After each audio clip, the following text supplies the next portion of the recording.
What's up, everyone? Welcome to the Power Play with CJ. Free agency special. We're a day away from free agency, and you got the 10 pretty much biggest free agents on the market. First three are the three biggest. Then after that, it's really no particular order. Some actually the best players are at the end. So bear with me. We got the favorite, the sleeper pick, and CJ's pick for each free agent. So pretty good stuff. Number one, Justin Schultz, obviously the former Anaheim Duck draft pick that's not signed with Anaheim.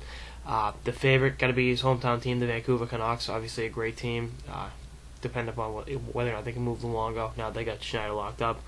It can help that team's power play immensely. Sleeper picks Minnesota. They jumped in the sweepstakes late, and they got a good young prospect core coming up to pro hockey next year. But I think he signs with Vancouver. That's CJ's pick. I think he can help that power play achieve levels that they haven't reached before, and they already have a great power play with his playmaking abilities on the back end.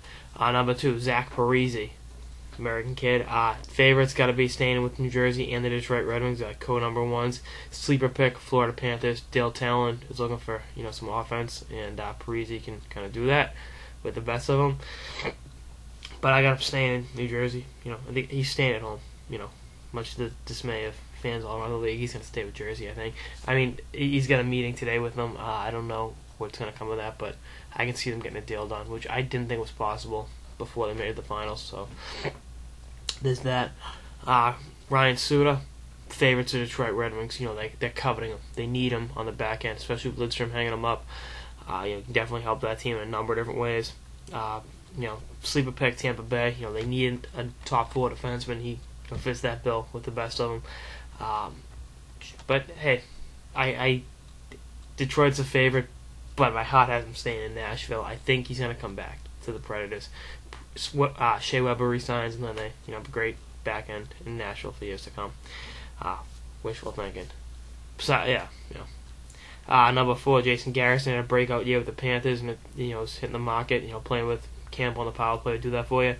Favorite like Schultz, Vancouver. They could really use a big shot on the back end and some offensive, prowess from the defense, and he's that kind of guy. The sleeper pick, much like Schultz, is Minnesota.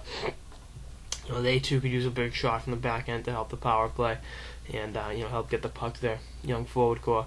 But I got them landing in Anaheim. It's kind of the Schultz pieces moving around the board. Anaheim needed an offensive defenseman. Colton McCann follow his game. They just shipped out Ljubomir Visnovsky, who was that. And, I think he can definitely fit in pretty well with that core in Anaheim. Like I said, losing Schultz to free agency is going to kill him. He's a shrewd pick in the second round, and then, you got nothing to show for him. Number five, Martin Brodeur. Hitting free agency for the first time in his career. The favorites, the Devils, to keep him. Sleeper pick, much like Parise, Florida, even though Tampa Bay and Chicago will definitely be in the runs for him. But I got him much like Parise. You can breathe a sigh of relief, Devil fans. CJ has both of them staying at home. I can't see either one leaving. With the revenue they brought in from the Cup run, or the Cup Finals run, they can definitely, hopefully, if you're a Devils fan, retain both the guys. If you're a fan of other team that leaves your conference, well, it sucks. Number six, Dawson Penner, the Cup champion, LA Kings. I got the favorite for him, St. Louis. They could use some size up front, even though they have Backus and Chris Stewart.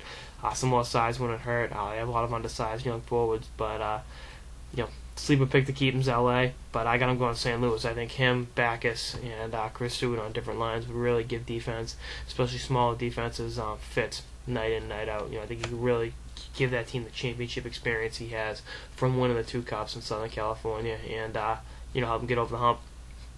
Number seven, the Ageless Wonder, Ray Whitney. I got him favorite, got to be considered Pittsburgh. I think he could really complement Sidney Crosby's game, the new $100 million man. Sleeper pick, got to be LA, especially if they lose Penn to free agency.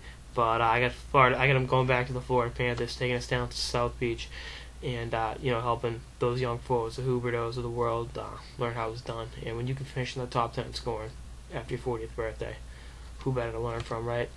Number eight, another Phoenix Coyote, Shane Doan. Kind of tough situation seeing him at free agency. The favorites, Phoenix, public opinion wise, two sleeper picks. The Winnipeg Jets, where it all started. I think that'd be too much of a hoopla, cliche. Oh my God, he's coming back. And the Boston Bruins, I would love to see him in black and gold, but I don't know if it's gonna happen. But I got him going to Pittsburgh. I can just see him and Crosby meshing. I think he's a veteran power forward that could really bring out the best in Crosby's game. we've seen it before what Crosby can do when he's on fire. I think he still has the wheels to keep up with them for another couple of years. I think a 2-year deal to go to Pittsburgh and have a shot at the Stanley Cup. I think he's that X factor to complement, Neal on that line with Malkin. Big forward that can score. I think he's had 30 goals once or twice. I think he can have 40 with Crosby at 34, 35. So put that in perspective. Number 9, Alex Semin. Head case, lots of talent. Not always lots of production. Favorites of the Detroit Red Wings. I think they can definitely mold him into a player that he should be, should be, and they're the perfect organization to take a reclamation product and you put him with Pavel Datsyuk, see what happens. Florida Panthers are the sleeper picking up. Florida's looking for offense, like I said with Parise, but I got him going to Detroit. I can see him and Pavel Datsyuk playing together for years and really getting it done in the Russian factor and making sure. I think Detroit will get the best out of Simon. And like I said, make him a responsible two-way player, which was impossible in Washington. And number 10, Paul Gaustad, obviously acquired at the trade deadline by the Nashville Predators from Buffalo. I think Nashville is kind of an inside track to retain him, but I can see Detroit sweeping in and grabbing him. I think he can definitely help them. They're a puck possession team. Big center on the bottom six forwards that can get you puck possession on a consistent basis with his high face-off percentages. But I got him going back to Buffalo. I think he missed Buffalo. I think that was always kind of the thing. It was kind of, they'd make the deal for him, then he'd go back there. He's going to be that one trade deadline player this year that goes back to the team that traded him.